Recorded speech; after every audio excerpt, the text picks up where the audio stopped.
నమస్తే అండి. The glorious wife ఛానల్కి స్వాగతం. ఈ రోజు మనం చేయబోతుంది చామదుంపల కర్రీ. దానికోసం చామదుంపల్ని శుభ్రంగా కడిగి కుక్కర్కి వేసుకోవాలి. ఇప్పుడు దానికోసం ఆనియన్స్, టమోటాస్ కట్ చేసి పెట్టుకోవాలి. అలాగే చింతపండు కొద్దిగా నానబెట్టుకొని దాని నుంచి జ్యూస్ తీసుకోవాలి. ఇప్పుడు ఆ చింతపండు జ్యూస్లో సాల్ట్, పసుపు, 2 స్పూన్స్ కారం, అలాగే 3 స్పూన్స్ ధనియాల పొడి, కొద్దిగా బెల్లం యాడ్ చేసుకొని ఈ చింతపండు రసాన్ని కాసేపు పక్కన పెట్టేసుకుందాం.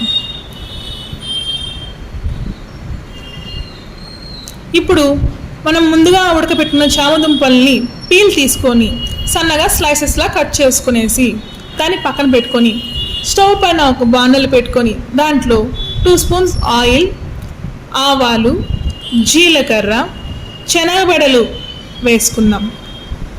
అవి చిటపట్లాడినాక అందులో ఆనియన్స్, కరివేపాకు వేసుకొని అవి వేయించుకుందాం. ఆనియన్స్ బాగా వేగాక అందులో మనం కట్ చేసి పెట్టిన టమోటాలని వేసుకొని వాటిని కూడా కాసేపు బాగా వేయించుకుందాం. టమోటాలు బాగా మగ్గాలండి.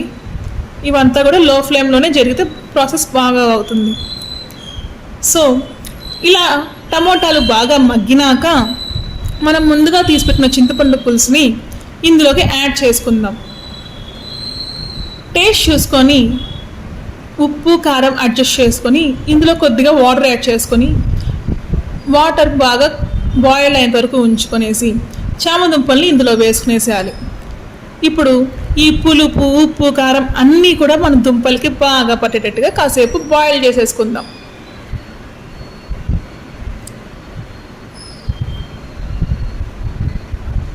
అంతే అండి.